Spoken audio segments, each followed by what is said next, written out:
Hello, everyone, and welcome back to Cinema Savvy. My name is Tate. I'm joined today by George, and we are going to be discussing new Doctor Who. It has finally arrived. We had the 60th anniversary celebrations this week. There are a few things we're going to talk about that, and we now finally have, I guess, part 1 of 3 of the 60th anniversary episodes that Doctor Who are putting out to celebrate its 60th anniversary. But before we go into talking about Doctor Who in all of its different forms, including today's episode, The Star Beast, George, how are we doing today? Very good. Sorry we're a couple of minutes late. That was my fault. I watched the episode an hour after everyone else, and my usual detour of talking about a Doctor Who to family and showing them what's happened to us for years ended up turning into watching the thick of it on YouTube, the highlights of Malcolm Tucker, of course. So that's why we're a couple of minutes late. Completely my fault. But thank you for that. I'm doing well. How are you? I'm excited for tonight. Not just Doctor Who, not just Arsenal, but the tops to give away. There's a very big event on from 1 a.m. till 4 a.m. and things might get wild. Well, there we go. But yes, Doctor Who, big thing that has been happening this week.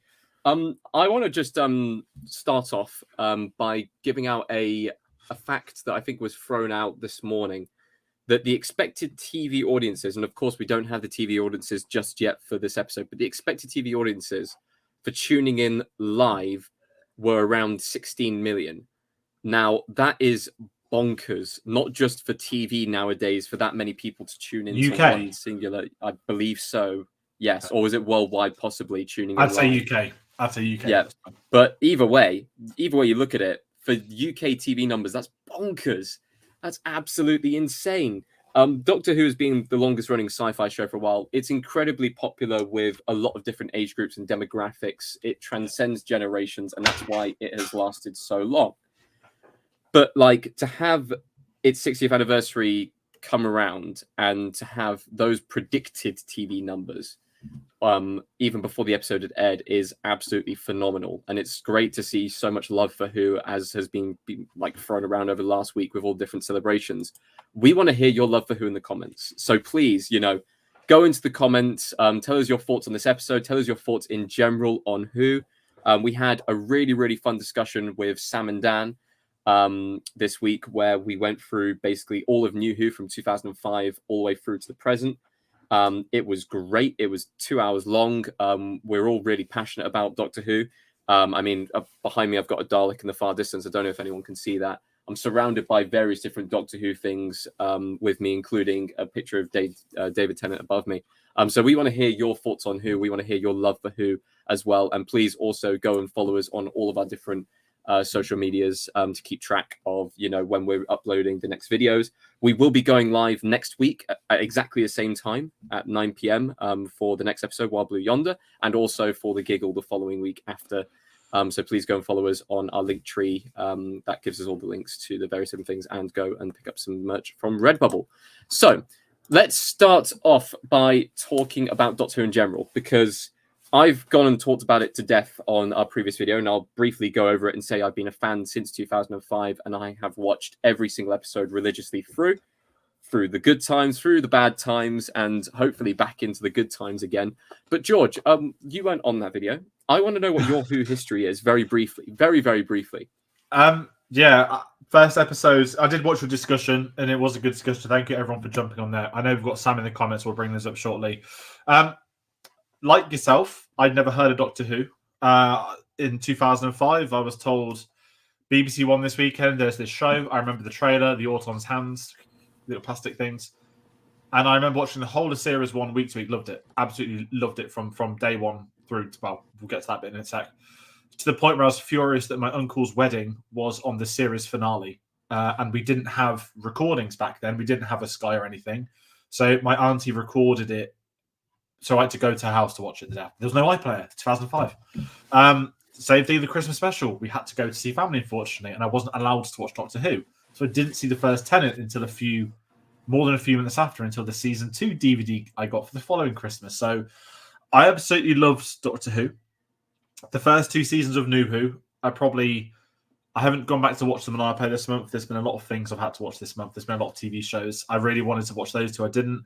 I'm very nostalgic for them. I don't want to brag, but I see posts of the remote control Dalek that go viral every once in a while. I had that. I was very lucky to get that.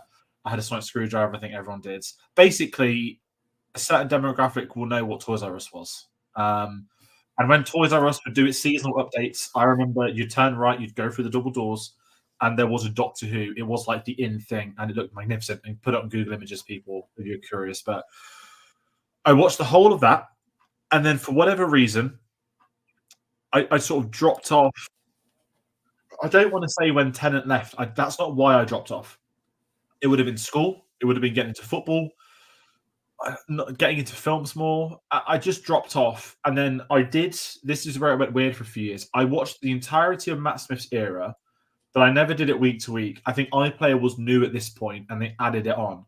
I remember watching like a couple of seasons in a row to get to Rory and Amy's death because I was told it's like the most saddest thing in history.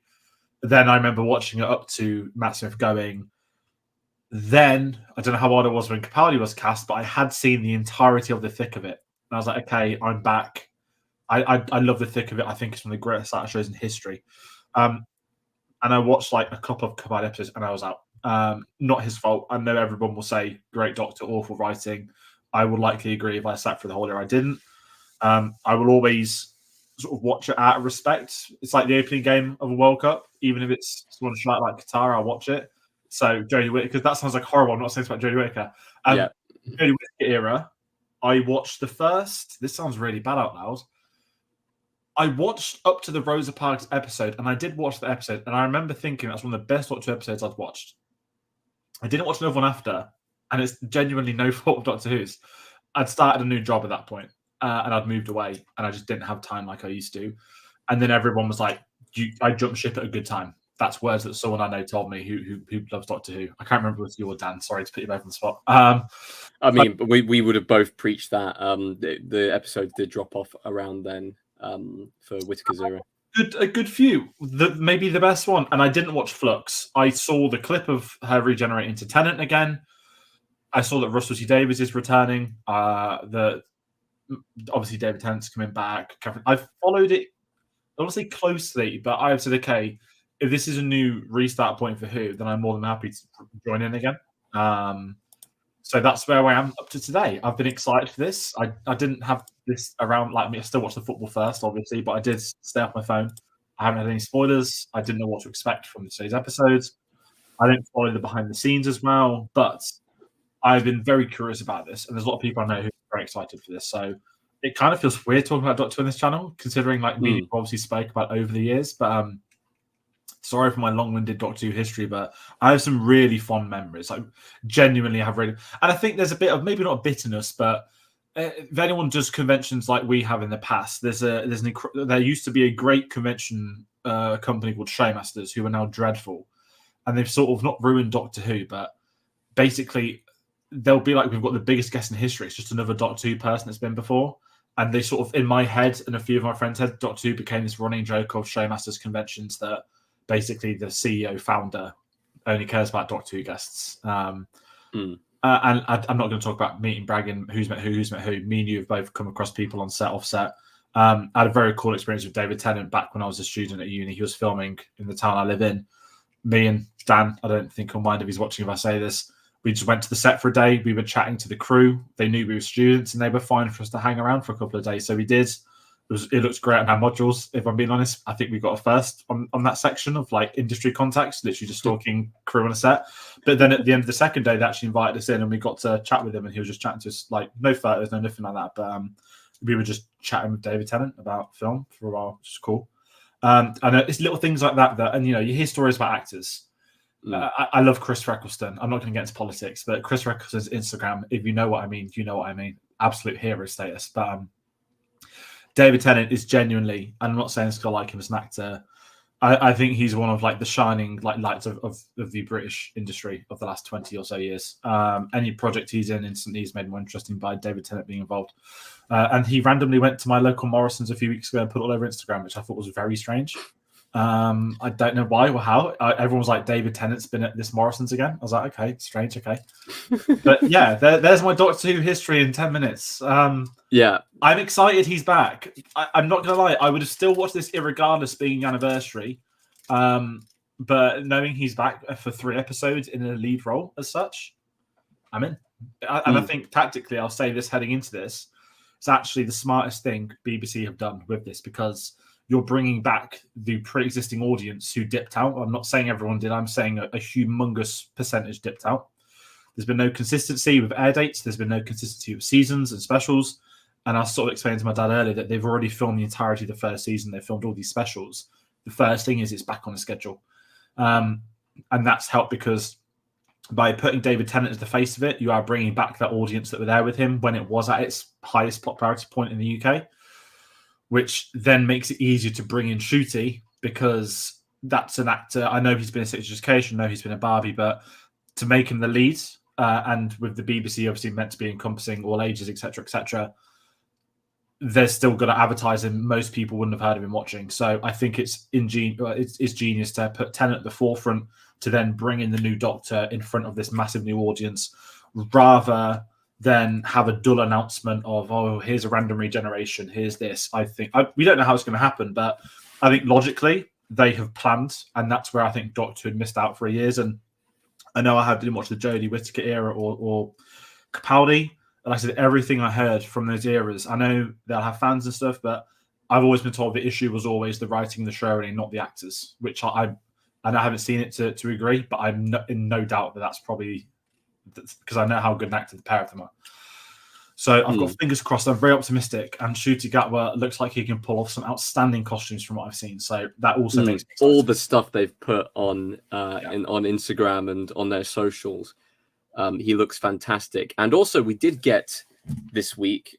Sorry, we haven't even started talking about the Star Beast yet. Before the Star Beast even aired, we got his first appearance, first proper appearance in a Doctor Who related thing.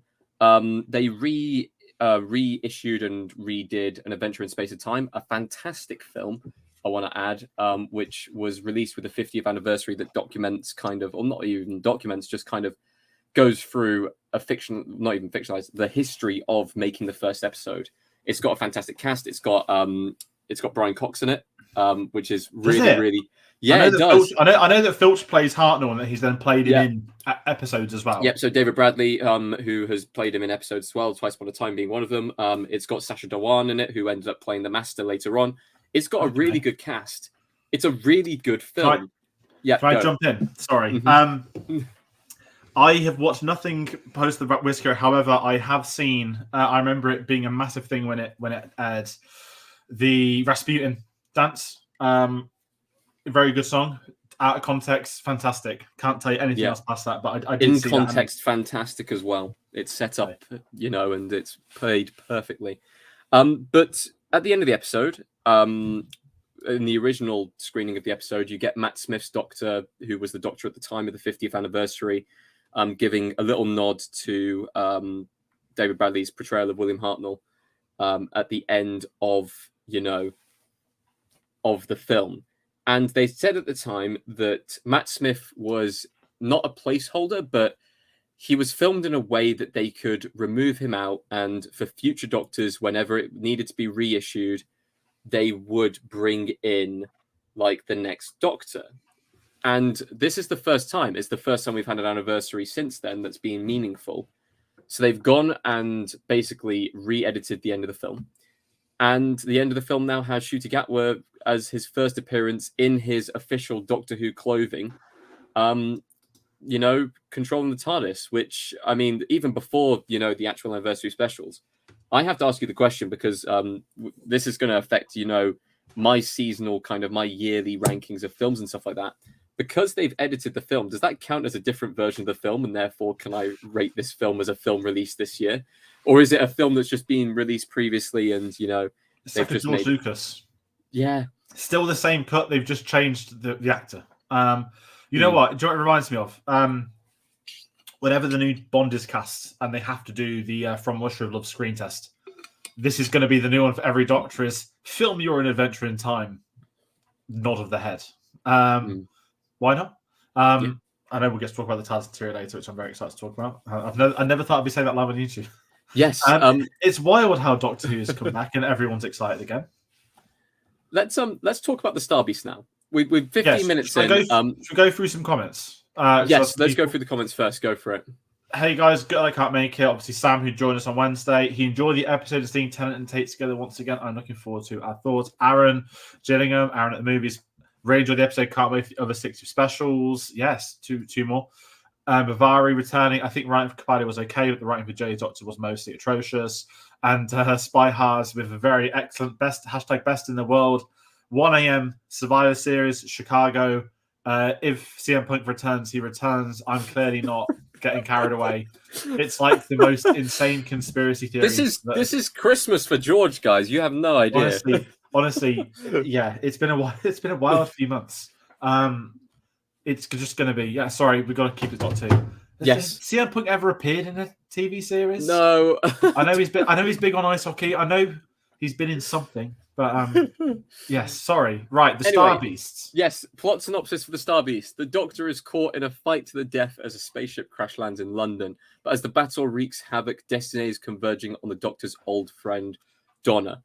Now, going into this, a lot of people were talking about and speculating about what they would do for the 60th anniversary online. From, the reveal of the titles of the episodes, all the way down to the various different trailers they've dropped. Any inkling of who, and the Doctor Who fan base, we were talking about this beforehand, is one of the wildest and most expansive and passionate. Now, passion can go two ways. Passion can go in one way. For example, what I'm going to talk about now, which is people basically went and did some deep research into the episodes and found out immediately that the Star Beast was a comic written in the 70s. Doctor Who comic is one of the longest running comics attached to a TV show, I think, of all time. They talked about it in the newly released Doctor Who Unleashed as well, which is like the old Doctor Who Confidential brought back in to talk about various different elements of the show. The Star Beast was a story that was loved back then. Russell T Davies read it when he was a kid. David Tennant apparently read it when he was a kid as well. So they're aware of kind of the concept and everything like that. And they decided that for the first anniversary special episode that they would take one of the areas of Doctor Who media that had not been translated onto the screen and put it onto the screen, bring back the old faces, have it as a classic kind of adventure. And I'm just going to say straight off the bat, this feels not only just like a Russell T Davies Doctor Who episode, which is very unusual saying, in 2023, but it's a massive return to form. And that is a comment on the Jodie Whittaker era, which really we should kind of call the Chris Chibnall era, because Whittaker did a great job as the Doctor. She was fantastic, and I think the material she was given was dreadful, and she acted her way through it. And a lesser actor, it would have turned people completely off the show, but that show still has fans, and that is all down to Jodie. That isn't down to any of her companions. It's down to nothing else. It is just down to Jodie and her acting and her commitment to the role. Chibnall was not a good showrunner, and that's very, very clear and evident. This isn't the best, Russell T Davies episode. This isn't even in the top 10 Russell T Davies episodes or anywhere near it.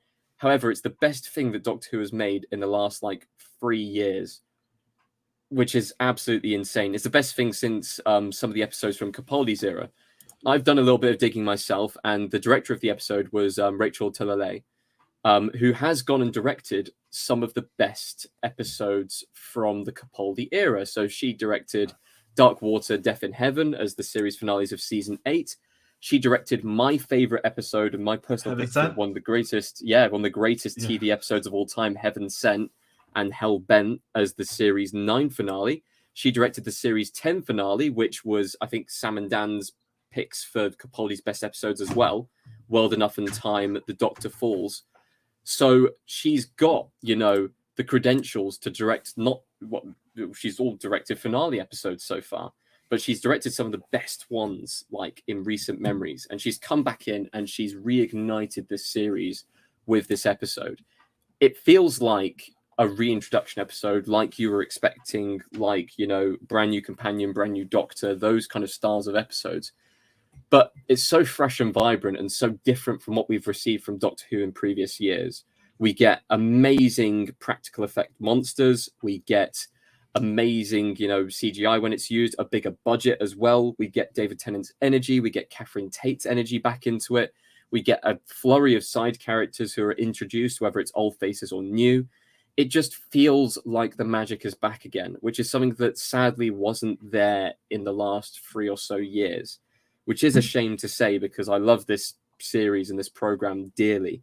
So to be having that element missing for so long, it is like a wow, what were they thinking over those few years? We were really in kind of not the dark age of the show, because there was a dark age where there was no Doctor Who at all, but we were in a kind of an area where we were definitely lacking in quality stories and, just quality overall, and it's all come flooding back. And I think this is going to be very much loved for the general audiences, people who are starting Who completely afresh as well. They're going to love it. I think old fans, people who are growing up with the revival era like myself, are going to love it as well. I think it's going to be very much loved amongst a lot of people. I do also think that it's going to be heavily criticized by others. And I guess we'll talk about that a little bit later on.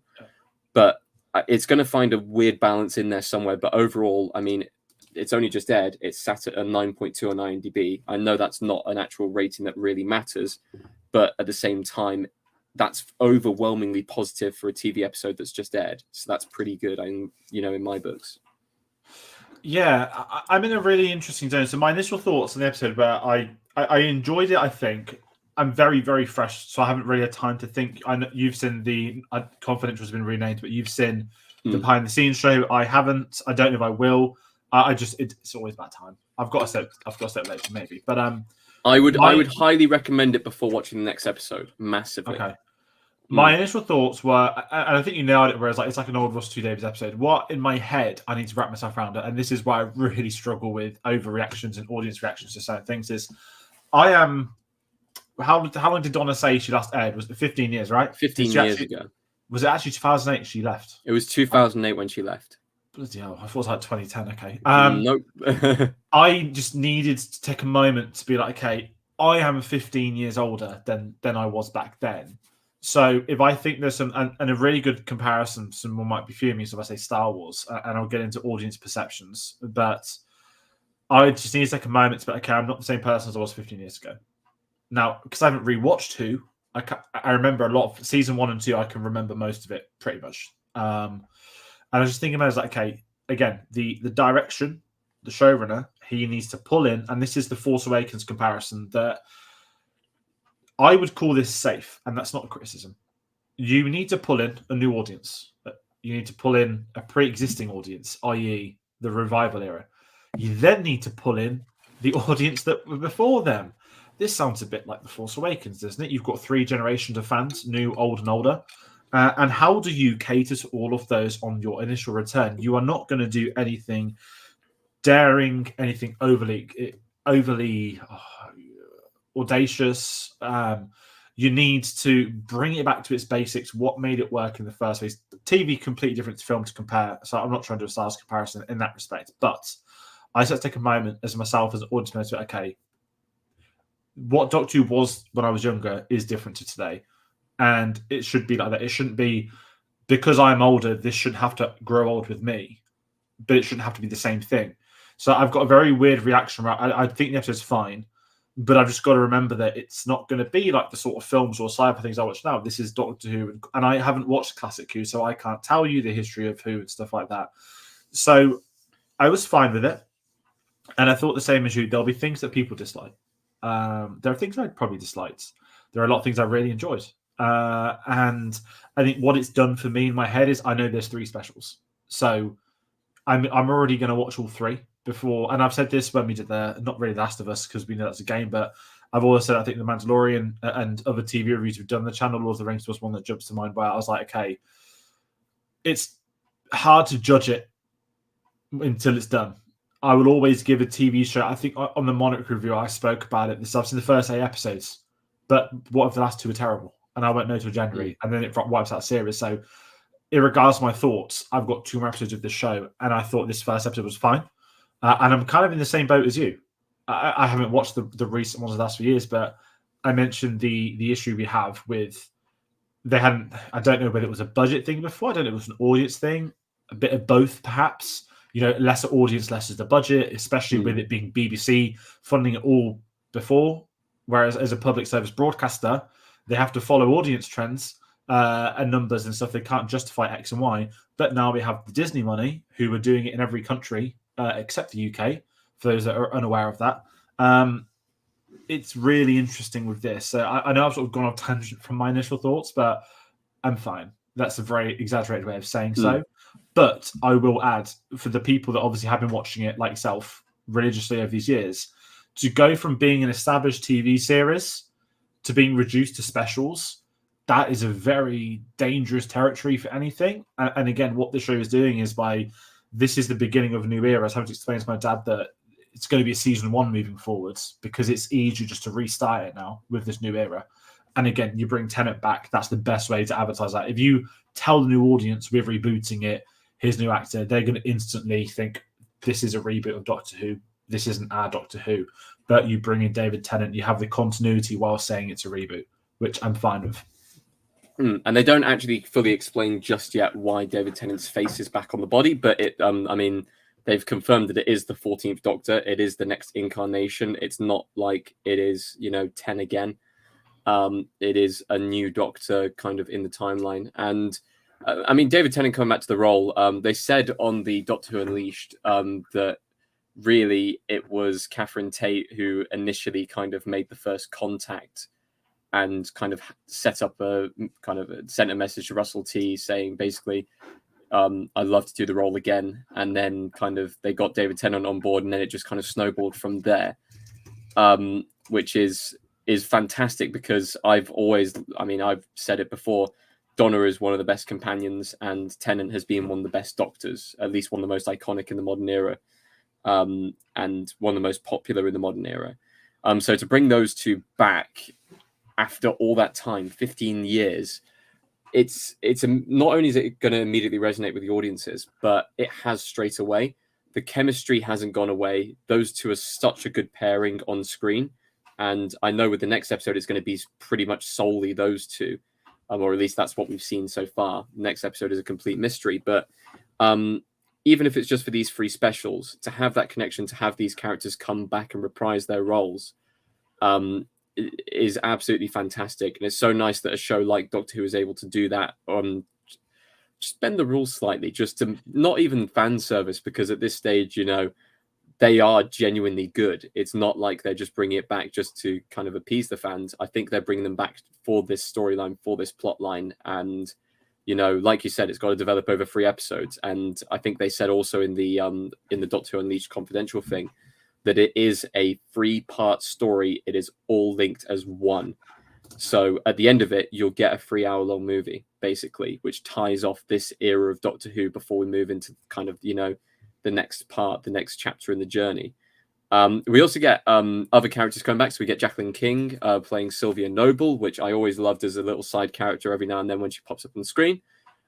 We get Sean Temple, who I believe was actually playing for a very, very brief scene Donna's husband in the final episode we saw Donna in, which is fantastic to bring him back as well.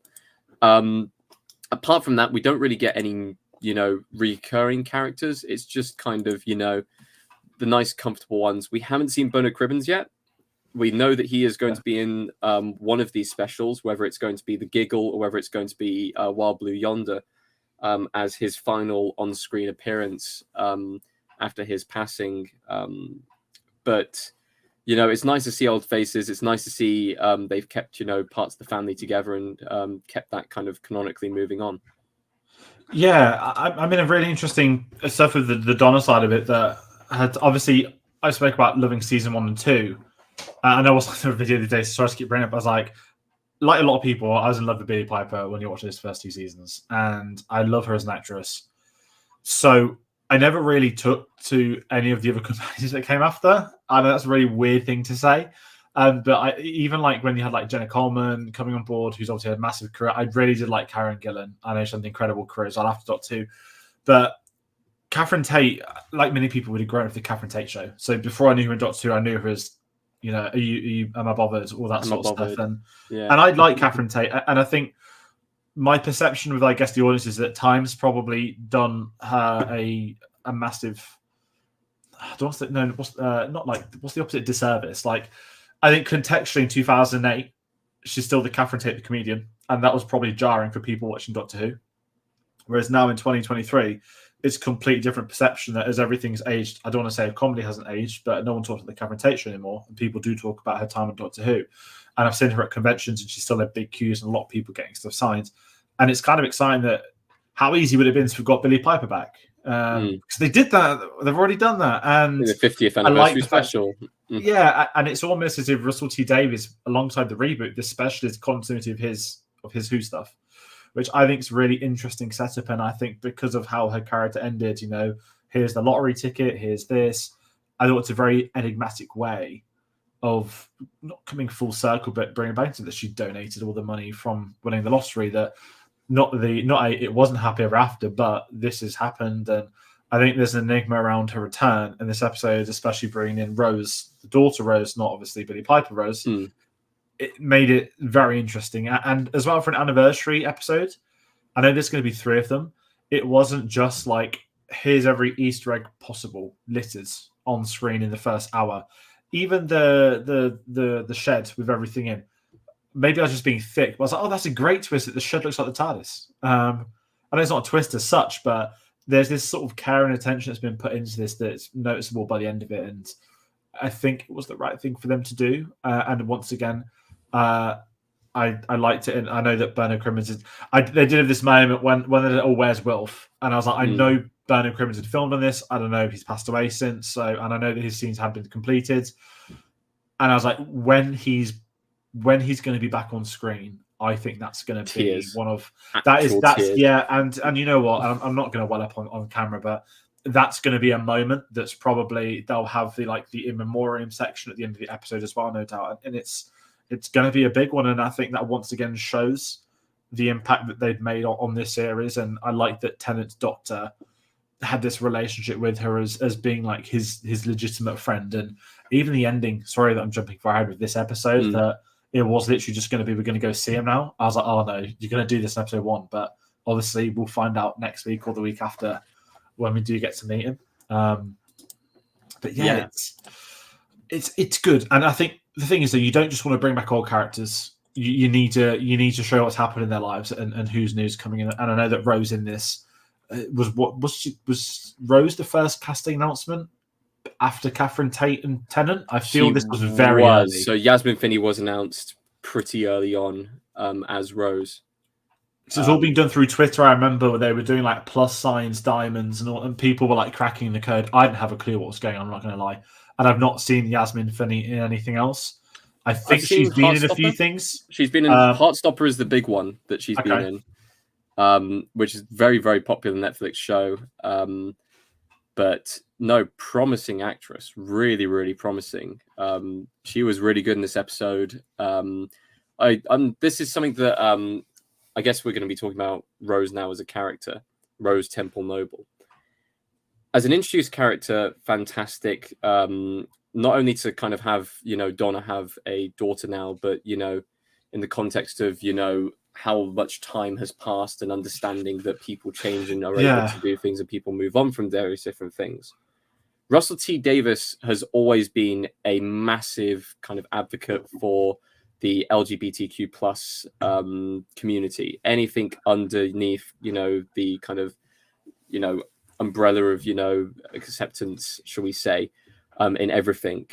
Casting Yasmin Finney, who is a transgender actress, and actually weaving that into the plot of it was a nice touch. And it's very interesting as well, because in the Doctor Unleashed thing, she was talking about how it was almost like a bit of kind of PTSD, but also a bit of kind of self-healing, because she went through those different things when she was younger, being targeted for the bullying, which I didn't initially understand in the episode, and I know it was explained later on. But, you know, for her character and also for her as the actress, it melds together. It works so well, and it's well written in that sense of, you know, the character has been, you know, the character is transgender, the actress is transgender, and they are putting that on screen and they're normalizing it, which, I mean, Russell T Davies has done that with multiple different TV series, and he does that with every single character, and he will always push for that, including Ncuti Gatwa, who he is a gay actor. So we may get possibly the first ever, you know, I know we almost had Jodie Whittaker almost become that as, you know, the first Doctor to have, you know, those feelings and stuff like that being brought onto screen. I feel like Russell T Davies is going to be the one to actually push it fully forwards and, you know, show everything. I know we talked about that in our 2-hour-long review about kind of they dipped the toe, but they never really jumped in the water, and it was a little bit disappointing that they didn't follow through with it. This time, I think they probably will follow through with it with, you know, the character of the Doctor, and it'll be very interesting to see that on screen. But this is kind of the seed being planted. This is, you know, the start of the new era of what Russell T Davies is going to bring back, and what kind of show we're going to be watching. It's going to be an incredibly inclusive show. I mean, the Doctor as a character is meant to be, you know, the hero of the story, trying to save everyone, but also very accepting and loving of everyone. Seeing the good in everyone, and even possibly sometimes seeing the good in villains, and, you know, trying to reason with them.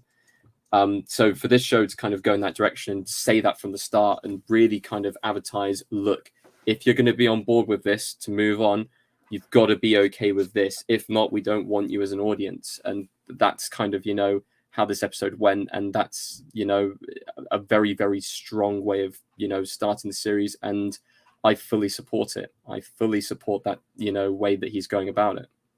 Yeah, it's really interesting for me that I've not watched it to sin. I know a lot about it. I know how not just popular it was, successful it was, the awards, the acclaim. Things have been brought to the cases as well. I haven't actually seen anything Russell Davies has done that's not Doctor Who, and that's not. Have you not seen Years and Years? No, I've seen. That's nothing. probably the closest thing that he's done outside of Doctor Who that's kind of like Doctor Who. And this is what's interesting for me, at least, is I know him by reputation more so. I'm not sitting here trying to pretend to be a know-it-all or anything like that. But what I find fascinating is that he left Doctor Who in 2010. I'm not being arrogant saying the series declined, but the show in 2019 compared to 2010 or 2021, however you want to look at it, is popularity's dipped, audience views dipped, everything's dipped. I'm not saying it's terrible or anything like that. I'm just saying perception, again, budgeting, the BBC's responsibility is a public service broadcast. I'm going to say that a lot because that's one of the reasons Doctor Who has always been head and shoulders with respect to stuff like this, is because it has to be, where the funding has come from and what the point of the PSB is. Sorry to get into, sort of feels like I'm back at Air Force, but Russell T Davies is gone. And whilst Doctor Who has declined, I don't mean that in a horrible way. I just mean I'm just saying as a fact. Why else would he come back? I don't mean that in a horrible way too, but his career has always gone up. He's had the acclaim, he's done other shows, he's done dramas, he's done other series. And for him to come back to Doctor Who, the way I've always looked at this, it's not, he wouldn't come back if he didn't want to. There's the most obvious statement in the world. But this show needed him. And I fully understand, and I actually really appreciate that they've been able to work it out, because that might not be the case for everything. I'm not going to talk about my thoughts on each showrunner. Again, Moffat did some of the best Doctor Who episodes, so it was always obvious that he'd end up being a showrunner.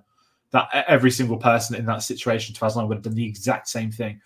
And Chibnall, a very successful person that's done stuff like Broadchurch and other series, being brought on board, now we'll get some prestige back, and it didn't work out. But now we're going to get the prestige back with the person, with almost Doctor Who royalty at this point in time. The person that brought it back, it's like Martin Campbell going to do Casino Royale after doing Goldeneye, isn't it? And I find it really interesting that I don't want to. This sounds really difficult saying it's live on air, so I hope this isn't coming across wrong, but I very much expect a certain corner of YouTube to do the very similar laser eye thumbnails, dropping woke note, go broke, all that sort of nonsense, and they're going to probably have a heart attack when they realize the next Doctor is both black, gay, and a refugee.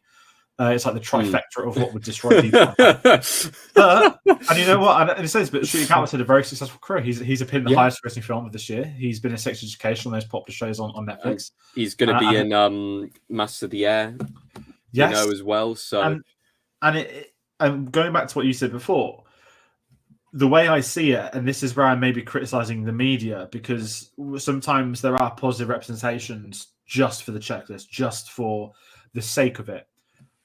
Whereas Russell T Davies has the evidence and he has the experience, not just say I'm going to do this, but he's going to actually do it right, not to come across like he's only ticking boxes. I saw all the aggro with Davros recently.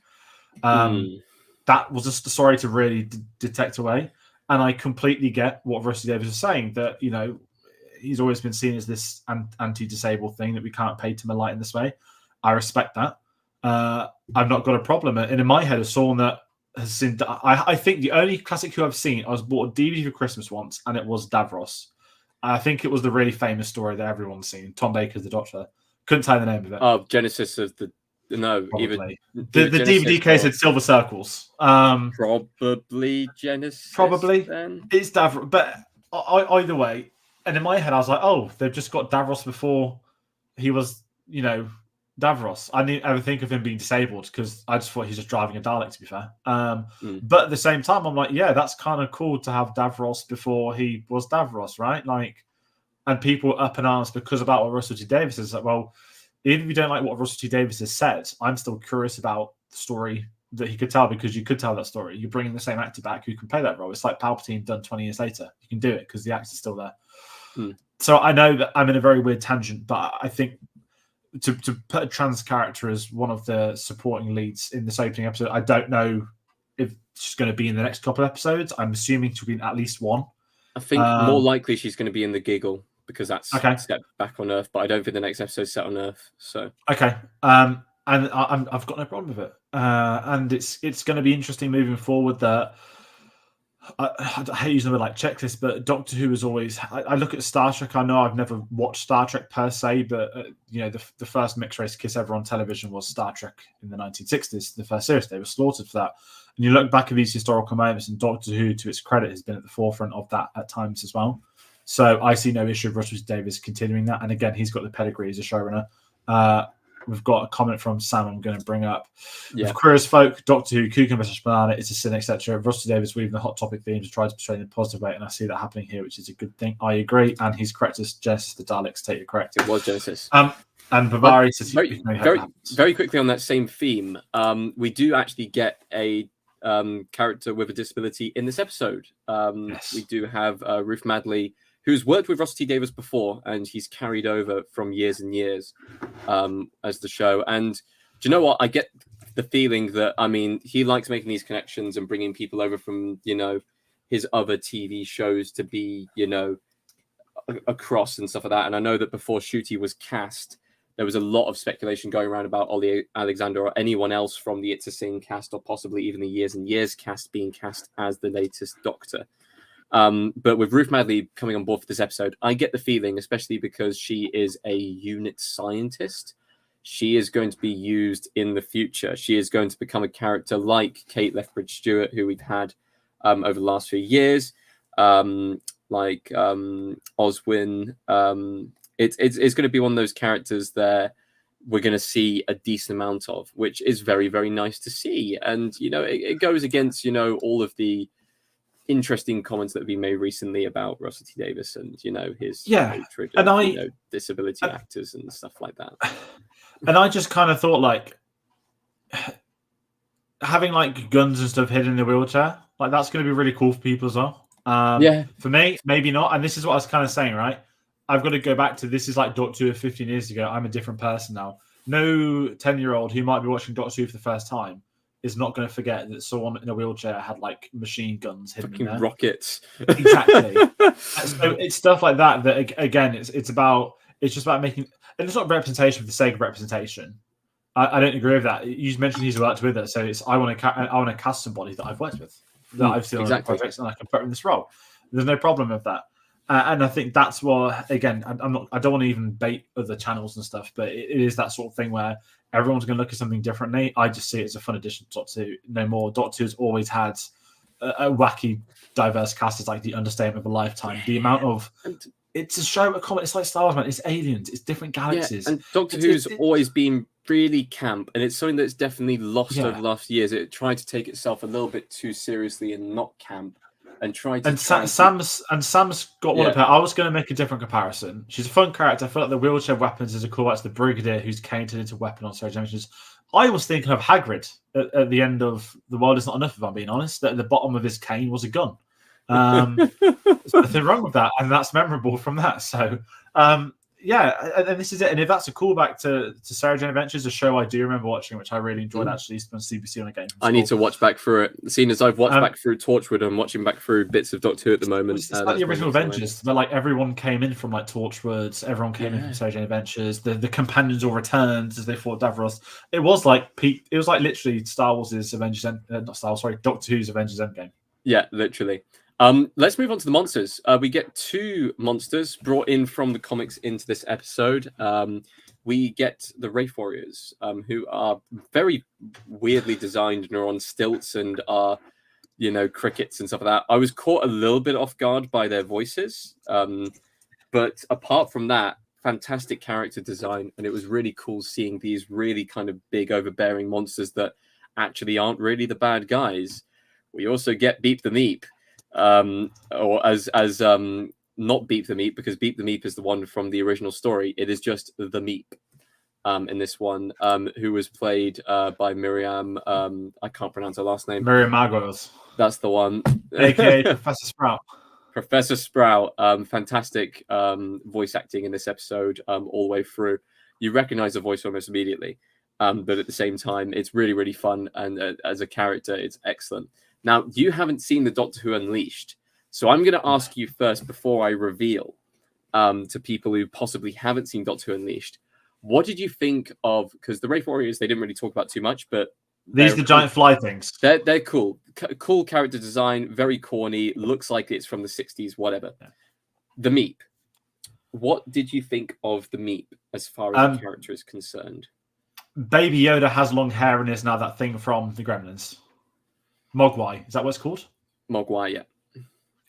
I literally thought, I was like, oh dear, this now Twitter's going to be full of people moaning that now every time a show introduces like a baby something now, baby Groot, baby Yoda, there was a baby Velociraptor, wasn't there, in Jurassic Park. There's always a baby something now. I was like, oh, okay, Doctor Who's going for it. Again, I don't care in like a nice way. Like, so it's hairy and it's cute and it's going to sell. And then the plot twist was the villain. I didn't see that coming. I will give you credit. I just thought, I'm not gonna lie. I just didn't, this is where I didn't zone out at all. I just thought, again, I'm older now, and that's the really polite way of saying I'm older. A kid's gonna love this, which is, and that's fine. I'm not criticizing it. I'm literally just saying like that. But again, it gets to a twist, right? And I was like, okay, it's a play on all that. The Meep is actually older than Gremlins. I just want to point that out as a character design. Oh, I didn't know it was older than Gremlins. I knew it was older than Baby Yoda. It's definitely older than Gremlins. So Gremlins was it 1980s? This was 70s, even in a comic strip. But it's really fun to see a practical monster once again in Doctor Who. I know one of the biggest criticisms I had of previous series was too many kind of CGI monsters. They do a very good job here of blending, practical use and very, very little CGI used. So it seems like the only CGI that was used on the Meep was just the voiceover and the mouth work. Everything else was practically done, which is fantastic.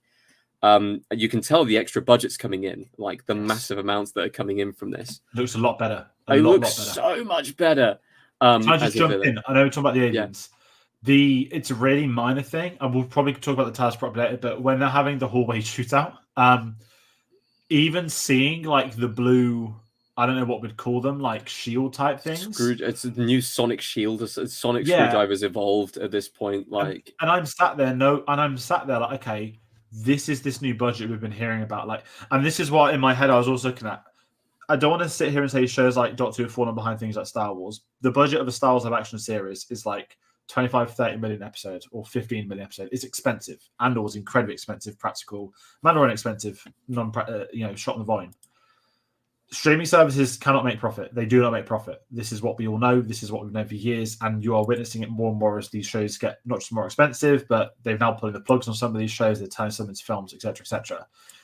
In my headspace, Star Wars should look like it does on TV because it's Star Wars. They have the budget to do that, and Disney are going to make losses. Doctor Who is at the other end of the spectrum. As a public service broadcaster, BBC has to allocate its budget to cover, again, everything for everyone of all ages, of all generations, etc., etc., etc. Doctor Who had just fallen behind with respect to budget, and it's not its fault because it's like a private company against a public company. It's like working at a council compared to private sector, all these other things. The Disney money that's come in is probably one of the most important things for this new era of Who. I know there's new production companies. I know that the studios have had like a revamp, or there's more studios involved. I can't remember if Sony was involved with something. They're doing their own version of the volume as well, which I'm guessing we'll maybe see next week. But I thought the budget was really noticeable in a good way. Yes, it doesn't look like Andor or The Mandalorian, but it doesn't need to. But what it does, it looks, and again, to put it in black and white, if you're a kid in 2023, you can't not get away with it, but you couldn't get away with the cheaper budget compared to 20 years ago. Audiences, habits, everything's evolved, and it's great to see Doctor Who evolve with that. I know that's really off point from what I was saying, but if that's made some sense, and I know it's coming off the Shield, but literally seeing a Shield in this TV, I was like, I didn't expect that from Doctor Who.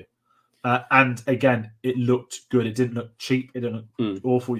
You can see what they're spending the budget on. Even having loads of extras in the Camden stuff to begin with. The fact it wasn't just a green screen studio with 2 people in an alleyway. The fact they made a point of being on location, shooting it in Camden, and having massive crowds around. Little things like that make a difference, make an impact. Exactly. And it's, I just love, the fact that the budget is actually being used for the right purposes, shall we say. Yes. And it's bringing things back around to what it used to be all the way back when it really started, I have scans of the comic pages, so no surprise to me, unfortunately. Sadly for me as well, I was sat there watching it with family and friends, and I knew exactly who, the Meep was. I knew the Meep was the villain of the story from the start. It still made it quite entertaining for me and stuff like that. So I was, completely on board with it and everything like that. But it's very interesting that, some people would be like, oh, I know this monster, this is going to be the villain in the end. Which, as George said, was a twist, for himself. He didn't see it coming. Whereas, I'm sure a lot of people at home would have also experienced that twist and everything like that. And Doctor Who will sometimes throw in those twists and stuff like that. Sometimes they get over people, sometimes they don't. Before we've talked very briefly about the new sonic screwdriver, which seems to be evolving every single time, and it gets new things and everything like that. We do get another new thing to run around and explore in, which is the new Tardis, which looks like a meld between the Russell T Davies original Tardis with its kind of weird kind of columns and stuff like that, but also the wild expansiveness of the first original TARDIS with the little grey circles coming back as well. It looks like the most stunning TARDIS they have ever made. It is pristine, and it's immediately set on fire. I hope they keep it. I hope they keep it. When he was running around there, the first thing I thought, it was really boring. I was like, they really are showing us the budget now, aren't they? Like, this is we've always had a practical TARDIS set, but you've always been able to see, it's multiple sets. But the fact they went for a sort of long angle establishing and have Tennant just running around, it's like slapping us in the face of this is a practical real set, and it looks phenomenal being so. And it took me back to very quickly. I implore everyone to go watch Doctor Who Unleashed, because they not only show you the behind the scenes of them building it, but also the tiniest little details of the smallest little things that I definitely won't see in this episode.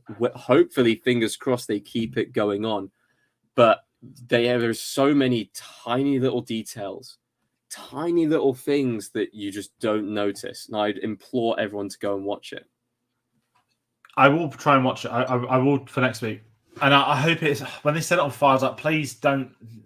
I'm not like Apple Shop pristine, like, when you watch like the 09 Star Trek with J. James, they call it the Apple Shop, don't they? But I like that, and it's an alien spaceship. It should look cool. It should look like that. And again, if we're getting it rebooted for a new era, continuity aside, canon aside, the War Doctor, Eccleston's TARDIS is different, older, haggard. Fine, I don't mind that.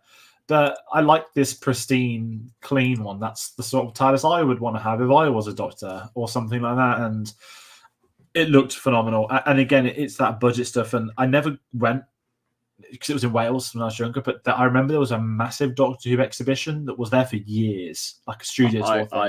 I went to. Did I go to the one in Wales? I think I went to the one in. I feel Wales. like it's the one in London. I feel like it was in London Cardiff. as well. Okay. There was one in Cardiff. There was also one in London. I can't remember which one I went to, but I definitely they had a TARDIS console, right? But I don't think it was ever the full TARDIS. It was the console that just around it. And I'm like, not that they could turn this into a thing, but I'm thinking like, when you go on the Harry Potter studio tour and it's like, now you're in the Great Hall. Like, look at this. I was like, oh, yeah, do that for Doctor Who, please. So it is really interesting and kind of even segueing, but if the popularity comes back for the show, things like that will all come back to. It will get bigger and bigger. I don't know if there's like official Doctor Who conventions. I'm sure there's unofficial ones. I'm sure there's official ones. But I'd imagine as this gets bigger and bigger again, if this gets bigger and bigger, we'll get the audience figures and that will continue to grow or small, whatever. I'm very, very curious to see what they have in stock for that. So got a couple of comments. It could be my favourite interior. I prefer the original TARDIS, the grungy looking ones. It's expansive, what I visualise when I think of a TARDIS. Sam says they had some consoles, I think 2 half-full interiors. He never got to go either. I loved it, and if I remember, everything was connected by a ramp, so it was accessible for people in a wheelchair. Very good point. Is Ruth Madley going to be appearing in the TARDIS a few more times? Or was that because, the Doctor made friends and, then the TARDIS changed the interior because of that? Who knows? I also don't know. Sorry. Honestly, neither do I.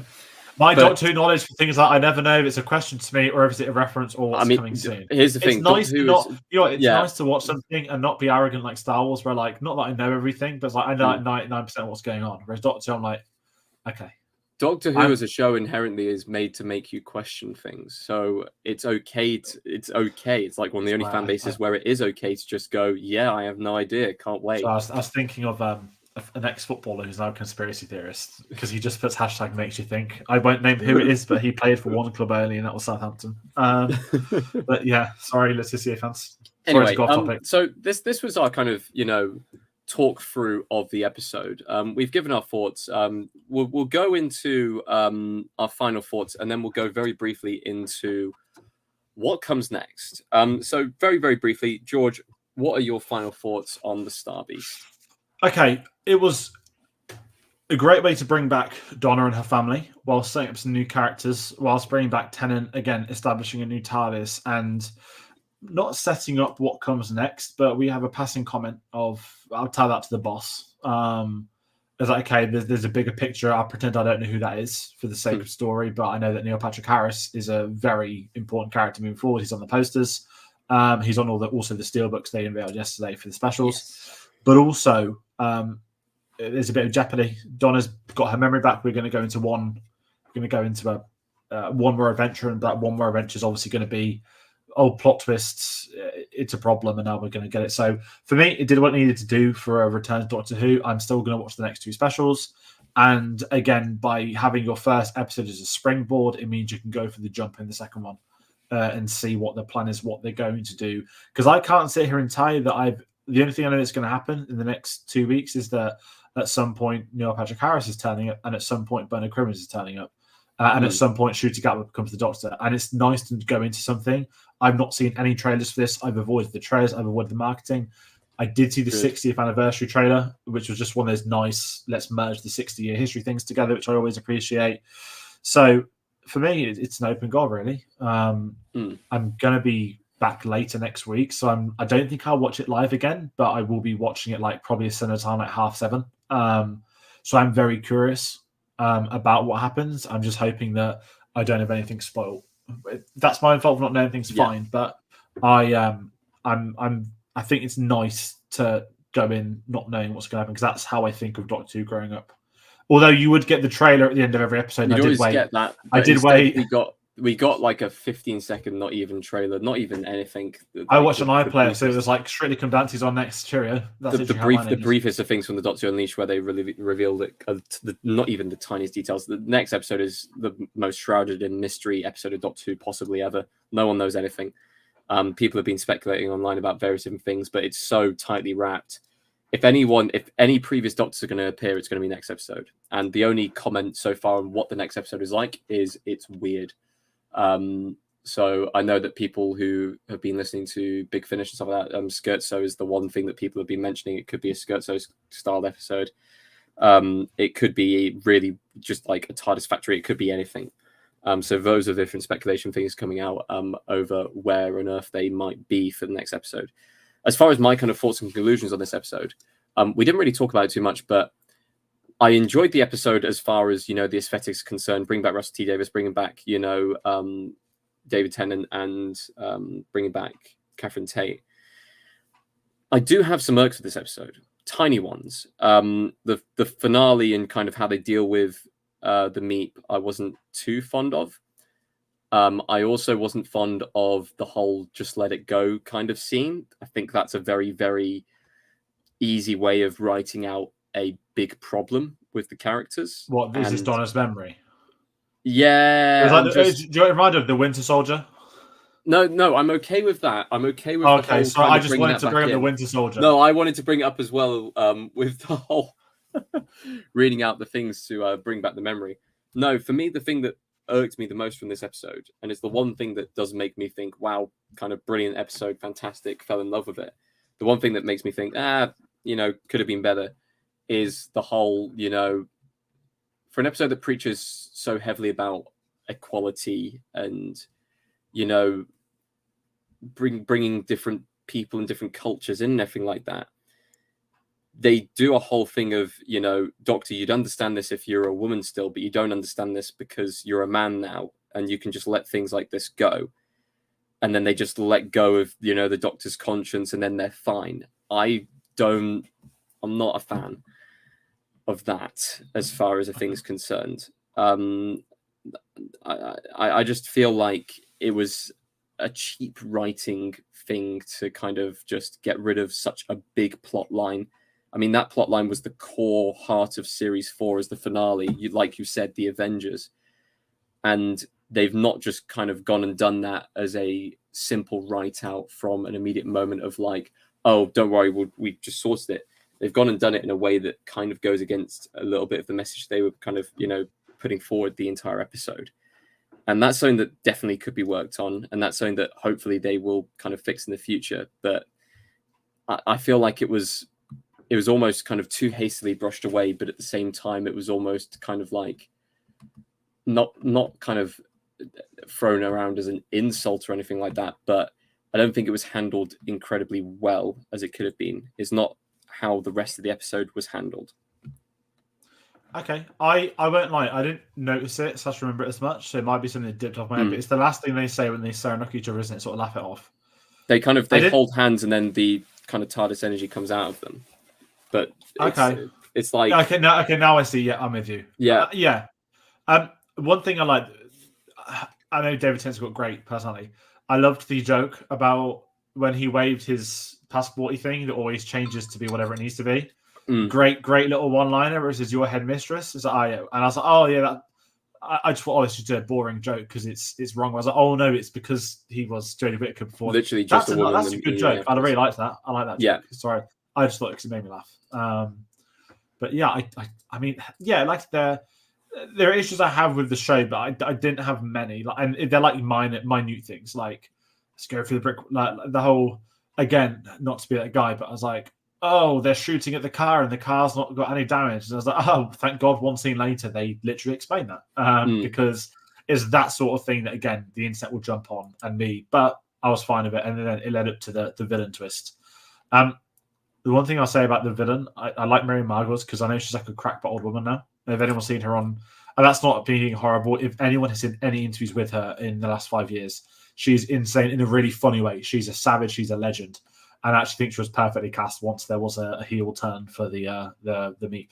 And it was just this insane batshit creature alien. It's like, Mary Margaret has been perfectly cast. That's no disrespect to her. That's a compliment. Yeah, no, she was perfectly cast in this. So, those are our thoughts on the Star Beast. Thank you, everyone, for commenting down below, keeping in touch with us, and giving your thoughts on this new episode of Doctor Who.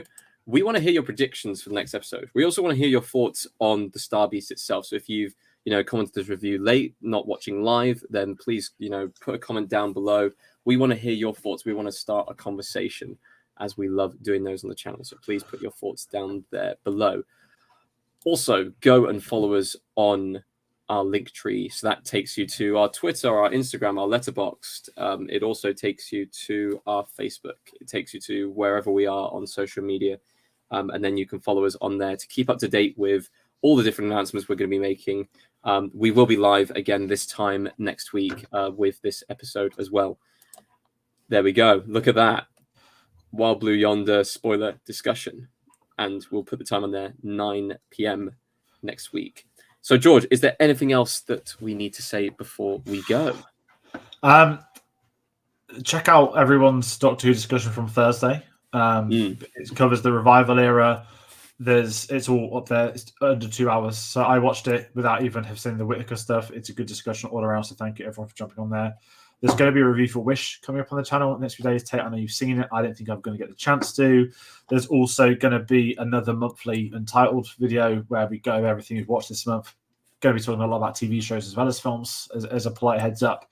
So yeah, there's a lot more happening on the channel. We've got new releases. We've got some older films. And as always, it's doing something new with Doctor Who. And we know we're going to get a Christmas special. We know that there's going to be a whole new series next year. So Doctor Who will stick around with this channel moving forward. And obviously, any and all updates, we'll, of course, put them on our social medias for stuff like that, which is always the best place to find out. But yeah, I don't think I've got anything else more to say, if I'm being honest. Excellent. Well, thank you ever so much, everyone, for tuning in, and we will see you on the next one. Thank you.